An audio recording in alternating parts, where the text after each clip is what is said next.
Ladies and gentlemen, it is with great honor that we present to you Les Brown.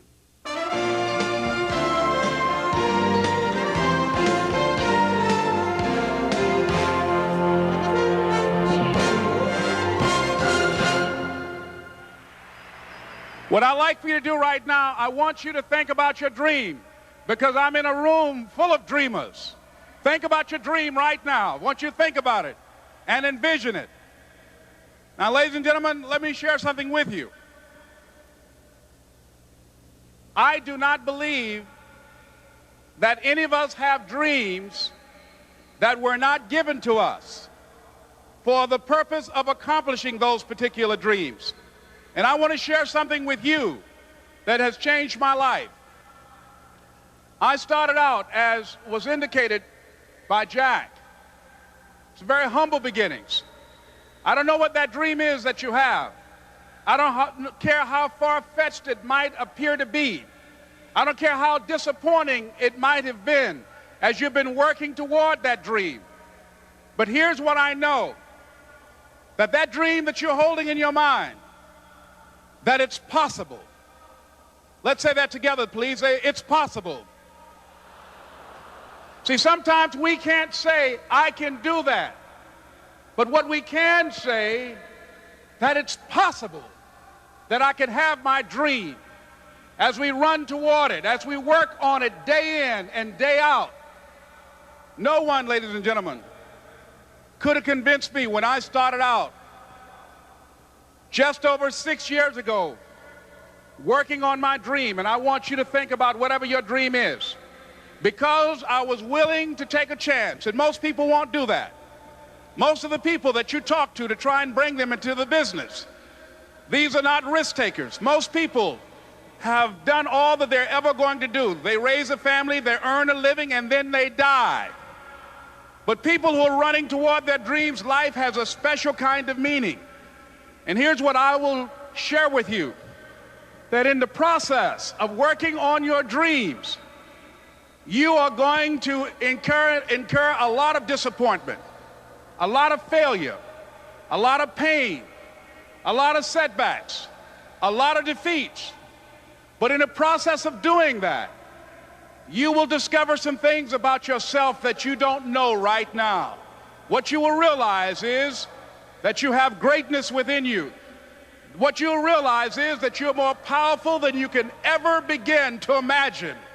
What you will realize is that you're greater than your circumstances, that you don't have to go through life being a victim. As Jack indicated, I was born in Miami, Florida, in an area called Liberty City, in an abandoned building on a hard linoleum floor with my twin brother.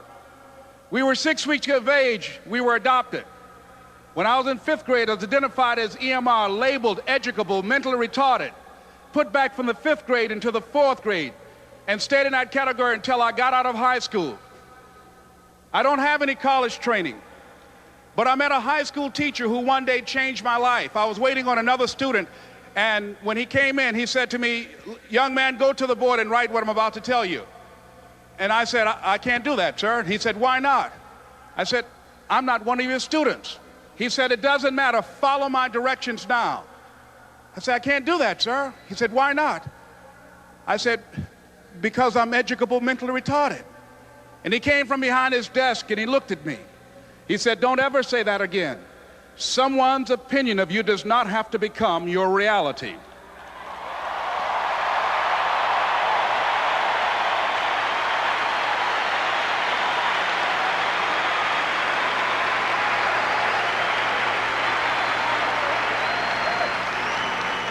And that man, Mr. Leroy Washington, did something for me. He started planting seeds in my mind that enabled me to begin to dream, as Dexter has been doing for you. And ladies and gentlemen, I started working on my dream. And most people don't work on their dreams. Why? For many years I didn't. One is because of fear. The fear of failure. What if things don't work out? And the fear of success. What if they do and I can't handle it? The other thing is that most people, ladies and gentlemen, they get comfortable. They stop growing, they stop working on themselves, they stop stretching, they stop pushing themselves, and they end up becoming very cynical about life, and they throw in the towel on themselves and on their families and on their dreams. And the other thing is that most people don't feel worthy. What I'm doing now, I could have been doing years ago. But because I did not have a college education, because I didn't believe in myself, because I allowed other people's opinion of me to control my destiny, I didn't act on my ideas. So I applaud you for your dreaming, for your running toward your dream. I applaud you for believing in yourself, because that's what life is about, stretching and challenging, looking for ways that you can begin to improve yourself. And ladies and gentlemen, as a result of stretching out, of acting on my dream, and I don't know what that dream is for you, I can tell you that it's possible. No one could have convinced me that after just over 6 years, I will have my own book entitled Live Your Dreams. Just over 6 years, I will have 5 specials on public television. Just over 6 years, I've done motivational speaking for AT&T, Procter & Gamble, McDonald's Corporation, Xerox, IBM. Just over 6 years. I will now have my own talk show that will premiere on Monday, Labor Day. I'm saying to you, your dream is possible. Your dream is possible. But not only is it important that you believe and begin to know that it's possible for you to live your dream as you run toward it, but I've done something that I want to share with you called Choosing Your Future. In fact, I've developed a set of tapes talking about how to begin to create your own reality by choosing your future. And not only is it important for you to know it's possible for you to choose your future, but it's necessary that you work on yourself, that you develop yourself. It's necessary that you get the energy drainers out of your life, people who don't want anything, people who are not striving, people who are not challenging themselves, people who aren't growing, people who have stopped dreaming. It's necessary that you align yourself with people and attract people into your business who are hungry, people who are unstoppable and unreasonable, people who are refusing to leave life just as it is and who want more. My mother used to say, birds of a feather flock together. If you run around with losers, you will end up a loser. It's necessary that you get the losers out of your life if you want to live your dream.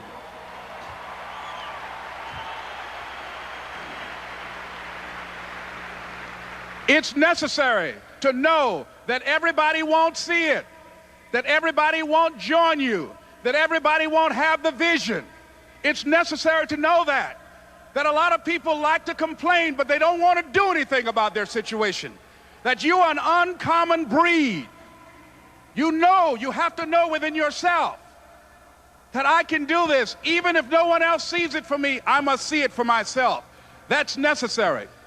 It's also, ladies and gentlemen, necessary that you be creative when you're working on your ideas, that you understand the importance of changing up, of readjusting your strategies. Many times we can have a great idea, but if you're not advancing it in the right way and things don't happen, you become discouraged and think the idea doesn't work. No, that's not true.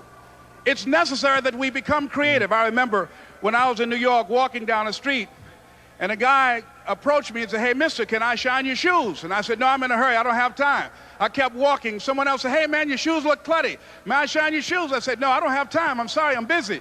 And I was walking fast, and many people solicited me for my business. And then finally, a young man stepped in front of me, and he said, "Excuse me."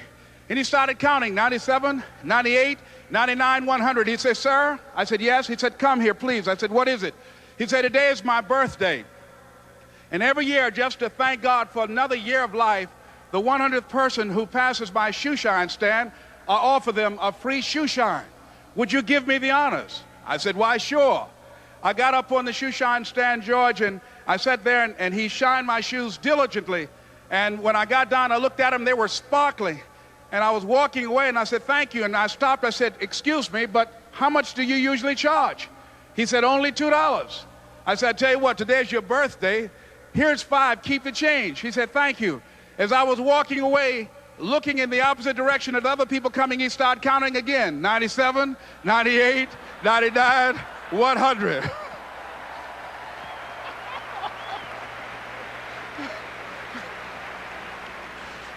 It's necessary that you be flexible, that you are always thinking of how can I improve this better. This is a customer-driven economy. It's necessary for you to always explore various ways in which you can improve the quality of service that you're providing for the people in your organization. I remember something, a major company had talked about the extra value service they were providing for their customers. And the lady who had the news conference summarized it this way. She said, it's not our intention to satisfy our customers or to please our customers. Our intention is to amaze them. It's necessary, if you're going to compete today, that you look for ways to amaze your customers by being one of those individuals that keep your commitments, that keep your word, that's relentless. It's necessary as you work with the people that you bring into your organization, that they see that you are a good example of a person to work with, because you model integrity and determination and ambition and truth and honesty and the way in which you conduct business. The next step is, that is you. That is you. That no one can do it for you but you. And even though you face disappointments, even though you will experience some setbacks, it goes with the territory. You must understand that. I remember I was playing a game with my 9-year-old son, John Leslie, and I beat him 10 straight games in a game called Connect 4. And finally, I said, John Leslie, I'm bored. I don't want to play you anymore. And I got up. I said, I'm ready to go to sleep now. And repeat out to me, please. Let's say this together. It's not over until I win. John Leslie said, no, you can't go now, Dad. I said, why? He said, it's not over until I win. That was his attitude. We sat down and we played several other games. And finally, after the 11th game, John Leslie won, and he got up and he yawned. And he said, I'm ready to go to sleep now. And I'm saying to you, what if all of us took that attitude after we face a rejection and a no, or we have a meeting and no one shows up, or somebody say, you can count on me, and they don't come through? What if we have that kind of attitude? The car's repossessed. Nobody believes in you. You've lost again and again and again. The lights are cut off, but you're still looking at your dream, reviewing it every day, and say to yourself, it's not over until I win.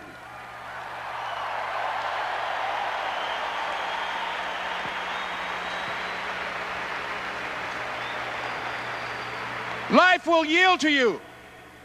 Now here's the next step. Repeat after me, please. It's possible. I can live my dream. It's necessary. I work on myself. Surround myself with winners. Become creative. It's me. I've got to make it happen.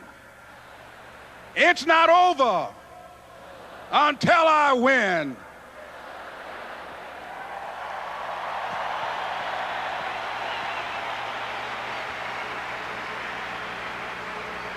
The next thing that's important to know, yes, it's possible that you can choose your future and direct the course of your life as you run toward your dream.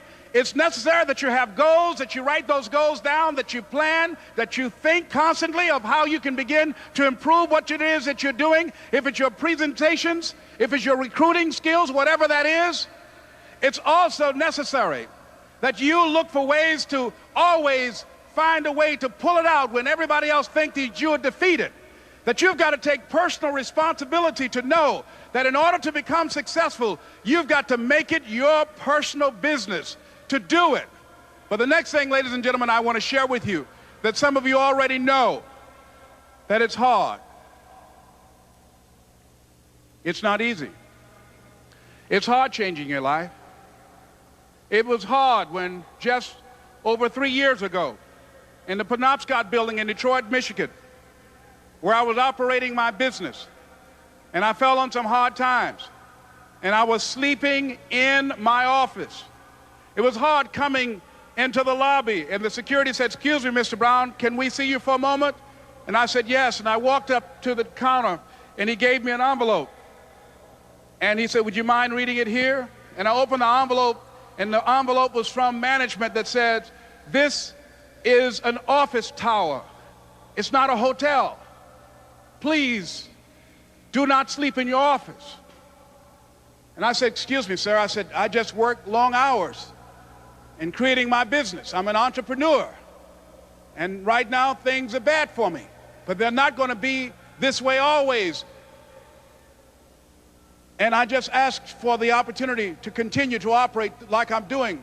I'm not trying to make this my home. And it was hard coming through the lobby.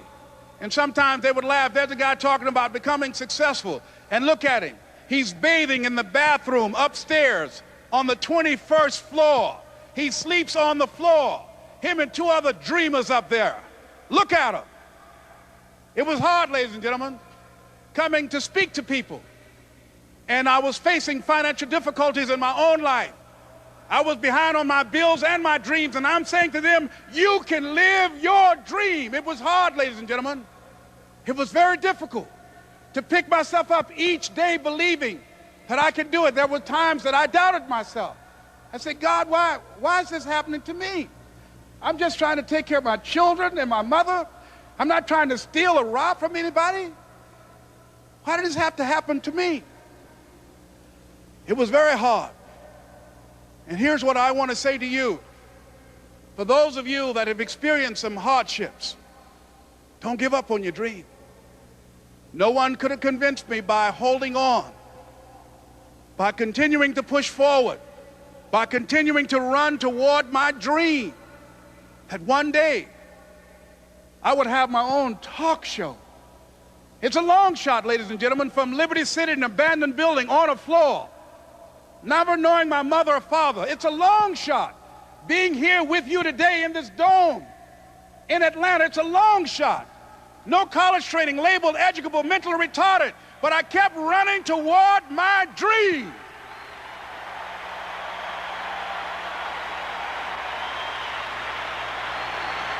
Don't stop.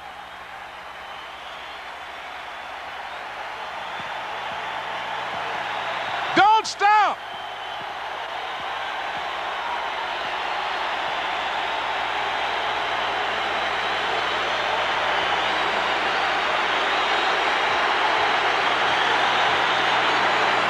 Don't stop running toward your dream.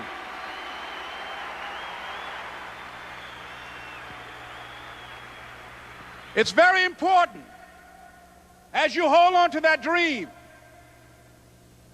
There are moments when you're going to doubt yourself. There are rough times are going to come, but they have not come to stay. They have come to pass. It's very important for you to know that. Don't say I'm having a bad day. Say I'm having a character building day.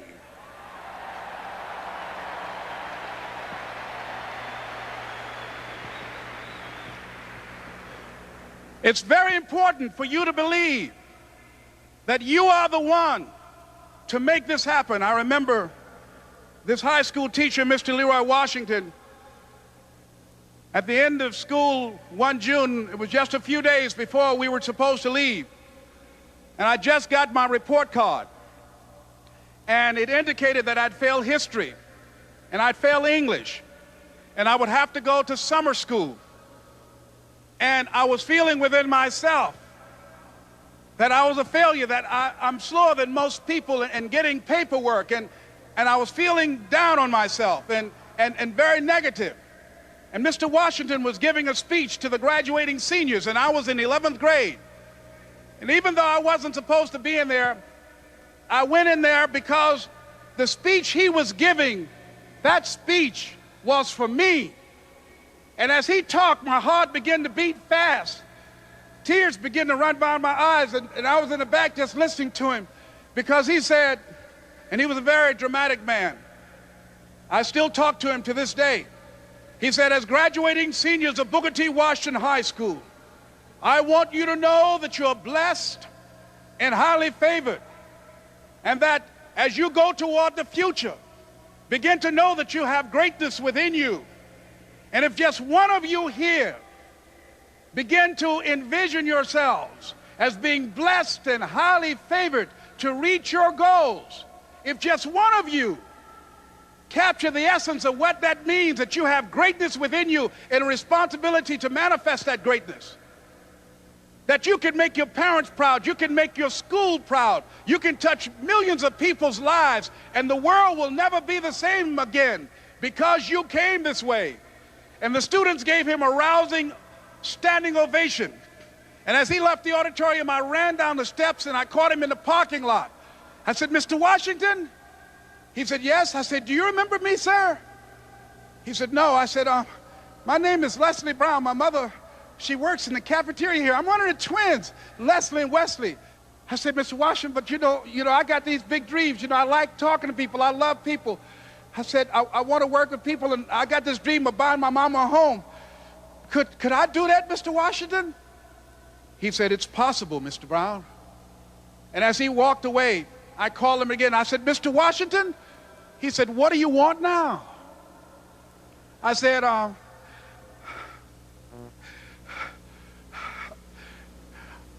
the one, sir." I said, "I'm the one. You remember me, sir. I'm Miss Mamie Brown's boy. I'm the one. I'm the one."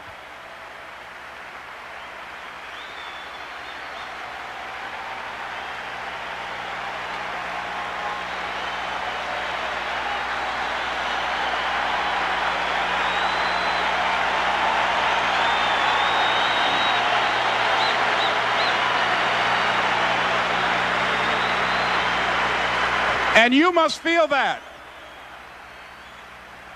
that's why you're here, because you are the one.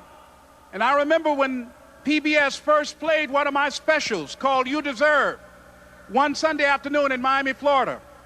I had some friends call him to tell him to tune in. And he watched the program. He called me in Detroit, and I answered the phone. I said, "Hello." He said, "May I speak to Les Brown, please?" I said, "Who's calling?"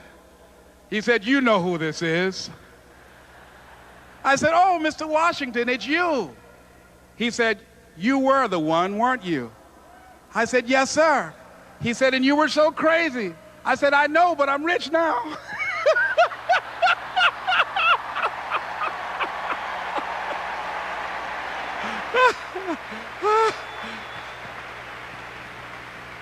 Ladies and gentlemen, it's not going to be easy.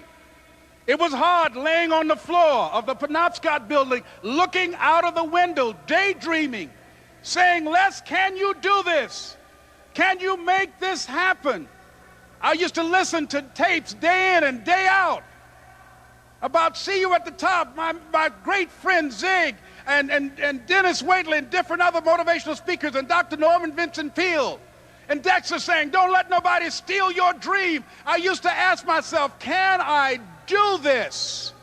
And something said within me, "You're the one. You're the one." And let me tell you something, ladies and gentlemen. While you're here, and before you go back home to your respective cities and communities, write down at least 5 reasons on why you deserve your dream, on why you won't give up, what's going to make you unstoppable, why you must be unreasonable, because logical, practical thinking says you can't do it today. But if you want to produce unreasonable results in your life, like living your dream and taking charge of your destiny, you've got to be an unreasonable person. You've got to be an uncommon person. So write down the reasons of why you're here. My first major goal was to buy my mother a home. And let me tell you something, ladies and gentlemen. What will reasons do, Les? Nietzsche said, if you know the why for doing, you can endure almost anyhow. What do you mean by that? If you know why you're doing something, when the hard times come, and they're going to come, when the disappointments and the rejections come, and they're going to come by the truckloads, your reasons will be your rod and staff to comfort you, to pick you up. Once again, I got a saying on one of my tapes: if life knocks you down, try and land on your back, because if you can look up, you can get up. Let your reasons get you back up.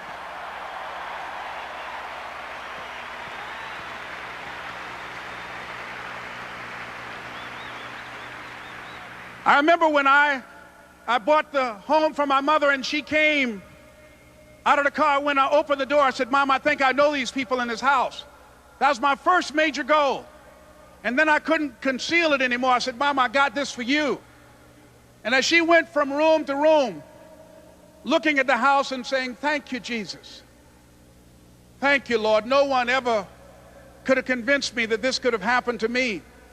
And she looked at me and she said, Leslie, and you caused me so much problems as a boy. You were always into stuff. She said, no one could have convinced me that day when I walked in that house and this lady was holding you and your brother. And she said, ma'am, I want you to promise me 2 things. And she said, what is it? She says, 1, promise me that you won't separate them. She said, I want them raised together. I want them to know each other. I got pregnant while my husband was away in the war, and I can't keep them.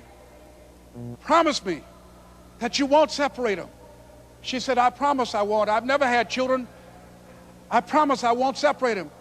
And she said, promise me that you'll never tell them about who I am, because if my husband ever found out, he would kill me. She said, I promise. And she said that she gave them to us, and she kind of cried, and she was walking out the door, and she looked at my adopted mother. She said, remember, don't you separate them. She said, I swear to God, I won't separate them. I'll keep them together. And she said, as I held y'all in my arms, I never had any children of my own. I didn't know how I was going to do it, but I knew with the help of God, I will do it. And ladies and gentlemen, my mother had a dream of having children and raising us. She didn't know how she was going to do it. You're going to be just like that. And some of you are already there. Well, you don't know how you're going to make this happen, but you just feel within yourself some way, somehow, with the help of God, I'm going to make it happen. Repeat after me, please. No matter how bad it is, or how bad it gets, I'm going to make it. I'm going to make it. Shake somebody's hand on your right and left and say, you got the right stuff.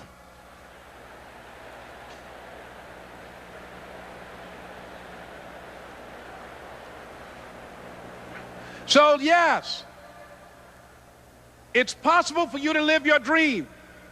It's necessary that you associate with winners, that you work your system, that you are relentless, that you never give up. It's you. You've got to take personal responsibility. You've got to make it your personal business to make it happen.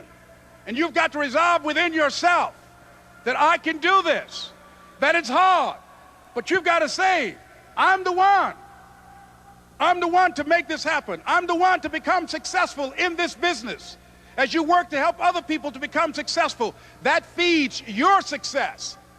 But you know it's going to be hard, but find out what will make it worth it for you. I told Mr. Washington I wanted to become a disc jockey. Someone asked me to tell this story. And he said, Les Brown, he said, if you want to do anything worthwhile in life, you've got to be hungry. And so I started working to develop myself. He said, I want you to practice every day being a disc jockey. I said, but I don't have any job now. He said, it doesn't matter. He said that it's better to be prepared for an opportunity and not have one than to have an opportunity and not be prepared. So every day I was working to develop myself.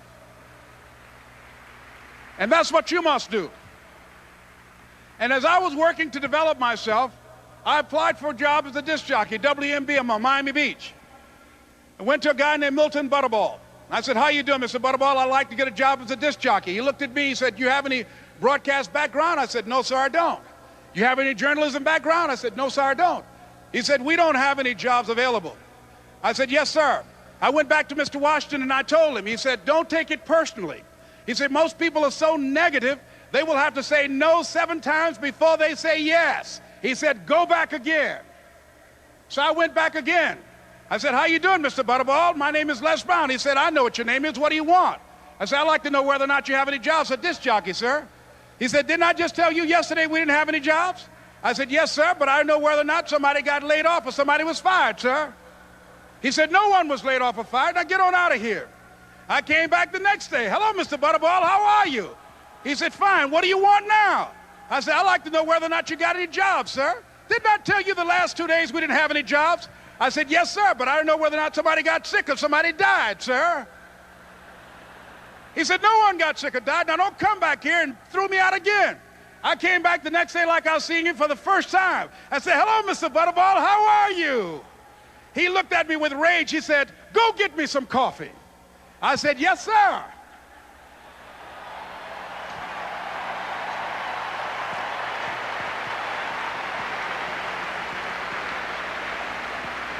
And I went to get him some coffee. After a while, I would get their lunch and dinner, and I would go in the control rooms and take the disc jockeys their food, and I would not leave until they would ask me to leave. Then they started trusting me to pick up entertainers that came to town. Entertainers like the Four Tops and the Temptations and Diana Ross and the Supremes.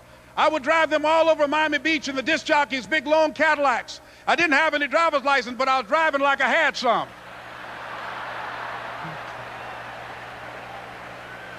And one day, one Saturday afternoon, while I was at the radio station, a guy named Rock was drinking while he was on the air. I was the only one there, looking at him through the control room windows, walking back and forth, young, ready, and hungry. I was saying, drink, Rock, drink. Drink, Rock. I'd have gone to get him some more if he'd asked me to. Pretty soon the phone rang, and it was the general manager. And I answered the phone. I said, hello? He said, Les, this is Mr. Klein. I said, I know. He said, Rock can't finish his program. I said, I know. He said, would you call one of the other DJs in? I said, yes, sir. I hung the phone up. I said, now he must think I'm crazy. I called my mom and my girlfriend, Cassandra. I said, y'all turn up the radio and come out on the front porch. I'm about to come on the air.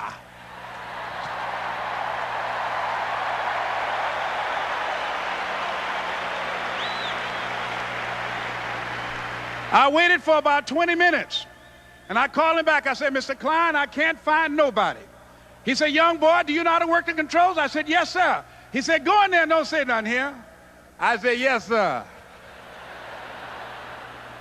I couldn't wait to get behind those controls. I put on an old Stevie Wonder record called Fingertips. I sat down behind that turntable. I said, look out, this is me, LB, Triple P, Les Brown, your platter playing papa. There were none before me, and there will be none after me. Therefore, that makes me the one and only, young and single and love to mingle, certified, bona fide, indubitably qualified to bring you satisfaction, a whole lot of action. Look out, baby, I'm your love man. I was hungry. I was hungry. You got to be hungry.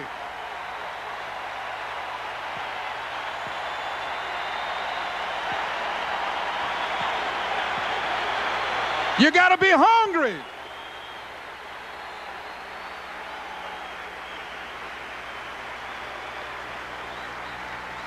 So, ladies and gentlemen, if you want to make your dream become reality, the people that are running at their dreams know that it's possible that you can live your dream, that it's necessary, that you're relentless, that you have a plan of action, that you are creative. The people that are living their dream are finding winners to attach themselves to. The people that are living their dreams are the people that know that if it's going to happen, it's up to them. And they're resolving within themselves, it's not over until I win.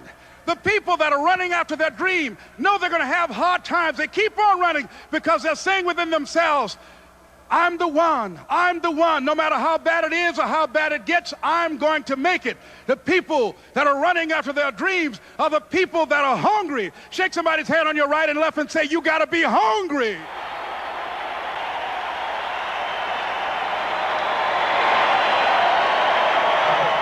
And as you run toward your dream, I want to dedicate this to you that I love very much. I want to thank Dexter and all of you. It's something that I'm known by. It's on our tapes called Choosing Your Future, and it says simply this, that if you want a thing bad enough to go out and fight for it, to work day and night for it, to give up your time, your peace, and your sleep for it, if all that you dream and scheme is about it, and life seems useless and worthless without it, And if you gladly sweat for it and fret for it and plan for it and lose all your terror of the opposition for it, and if you simply go after that thing that you want with all of your capacity, strength and sagacity, faith, hope and confidence, and stern pertinacity, if neither cold poverty, famish or gall, sickness or pain or body and brain can keep you away from the thing that you want, if dogged and grim you besiege and beset it, with the help of God you'll get it. This is Mrs. Mamie Brown's baby boy, Leslie Calvin Brown, saying it's been a plumb pleasing pleasure as well as a privilege. Thank you.